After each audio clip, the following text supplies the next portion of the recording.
What's up, Jersey Shore? Welcome to another edition of What's Cookin' Jersey Shore. We're here in Freehold, Metropolitan Café. We're going to do a little feature on the restaurant and speak to the owner, Rob Cash. Let's go in and check out the place.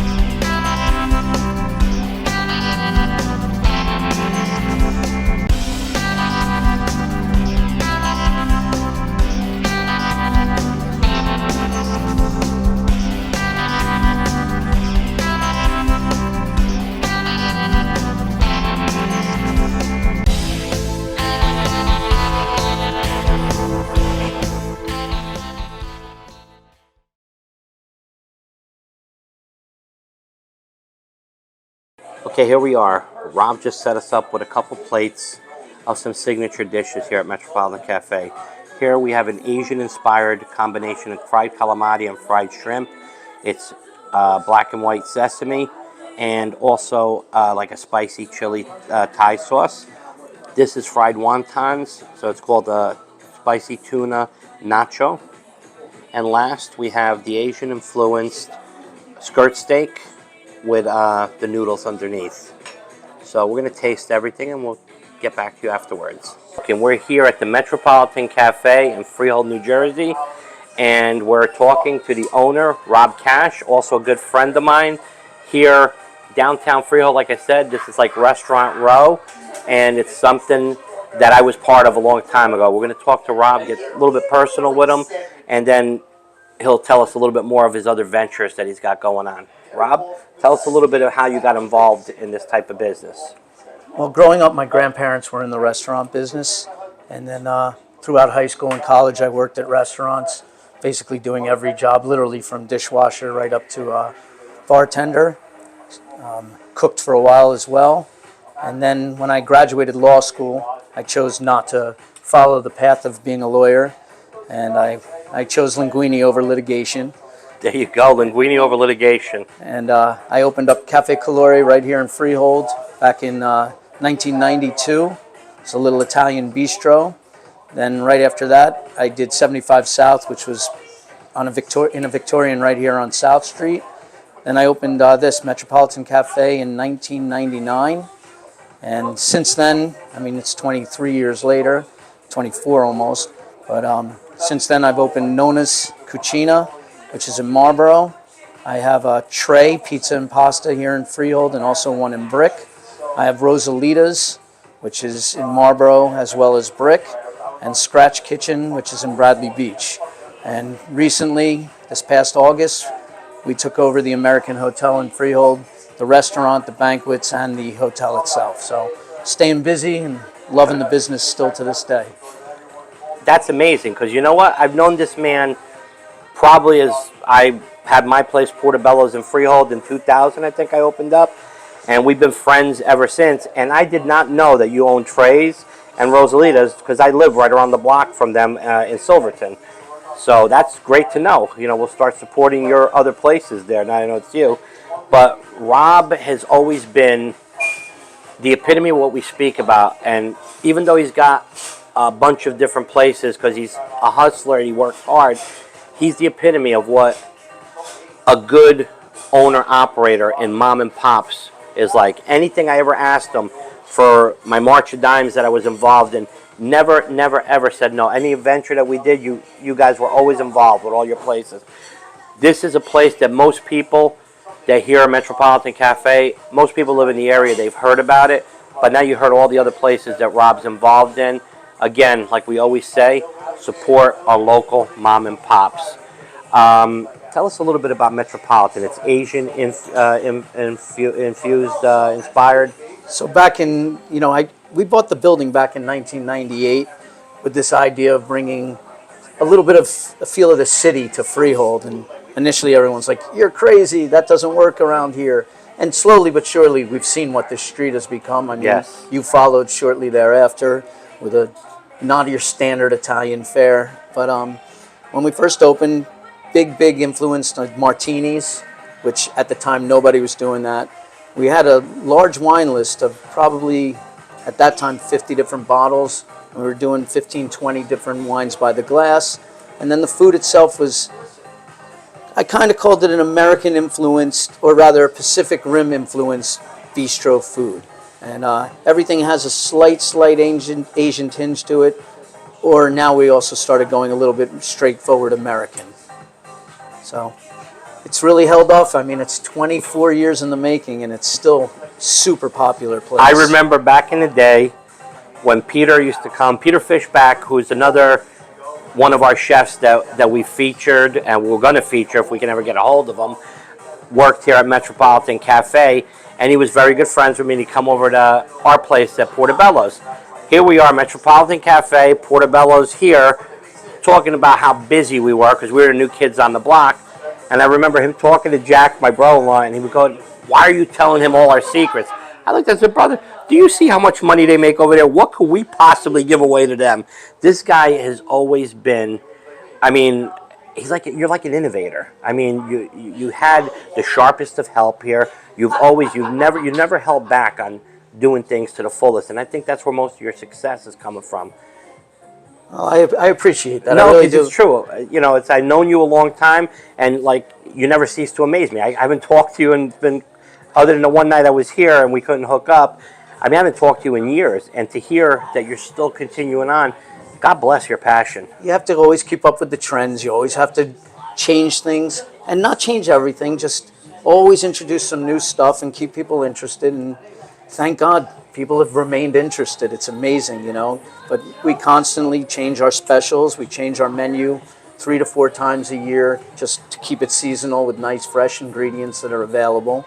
And I only change roughly 10 to 15% of the menu each change.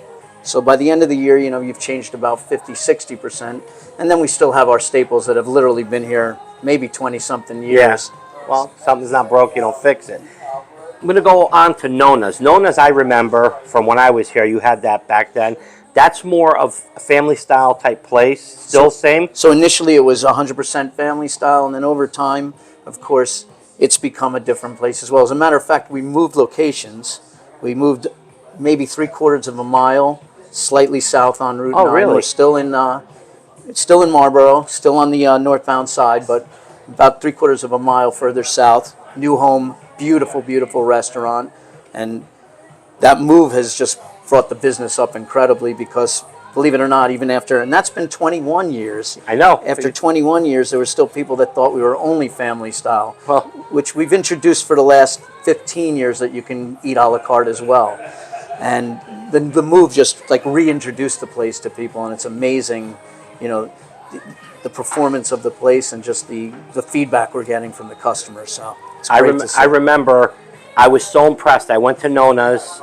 We went with a bunch of our friends to eat, and he brought us out a dessert. I don't know if you still do it. It's this mega cannoli with a bunch of little cannolis all inside or something like that. So now we do it. We call it the Holy Moly cannoli, and we actually do just a large cannoli with shells, and you almost break it like chips and dip. And then we garnish it with the little baby ones. So it's. I got to get out more often. I'm too busy doing other things. I got to get out more often, enjoy life. All right, so we got that. And then you have Trey. Rosalita's was next on the list, Okay. which is a Mexican, nice casual taco place, which is on that same northbound side down in Marlboro. And then I have one in Brick. Great fresh food, all beautiful braised ingredients, nice salsas, big menu.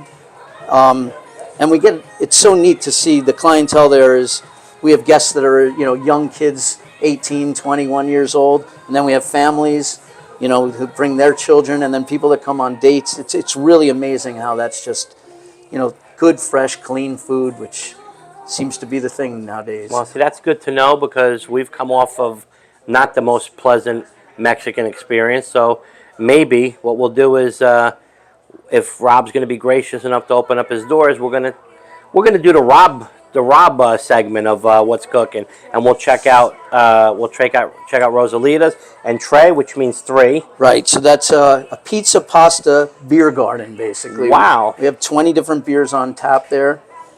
And then we have 2 brick ovens in both locations. We do beautiful fresh pizzas, Neapolitan style, buffalo mozzarella or fresh mozzarella. We did add what we call the New York style or the American pizza, which is just the regular pasteurized mozzarella. Beautiful pasta dishes and some simple Italian plates that it's perfect. It's that perfect casual meal out. So. Look at this. Now, what we're going to do is, all in due time, I know he's a busy man, we're going to cut this a little bit shorter. We're going to check out a couple of his staple dishes here. He's going to put a couple dishes out for us to check out. Like I said, this is a place that doesn't need a review. It's a place that we're paying our respects to, pay our homage to a person that's been innovative in an area that, I'll be honest with you, I've had a very, very deep love for Freehold. I mean, Umberto, if it's okay with you, I want to interrupt though. I have to mention Scratch Kitchen. Oh yeah, Scratch Kitchen. Because that's a full circle for me. Okay. My partner Joe and I, who have been partners together since Café Calore. Moscow, yes. Yeah, okay. Brought back our original chef, JT Dunn, from Café Calore and opened Scratch Kitchen on Main Street in Bradley Beach. It's a 49-seat BYO with incredible food. And when I say scratch, he's making his own pastas. He's making everything there. And let me tell you, the food is outrageous. And if you need a bottle to bring, there's a liquor store right next door. So I'm almost thinking, is it on the corner? Right on the, yes. Okay. It's the former Citrico. Yes. Okay, I know exactly where it is. Folks, I want you guys to comment. I think the next place we got to go to check out is Scratch Kitchen. JT is a phenomenal chef. I know him back from the day that he had him at Café Calore. And I know the location. It's a very, very cute, intimate little place.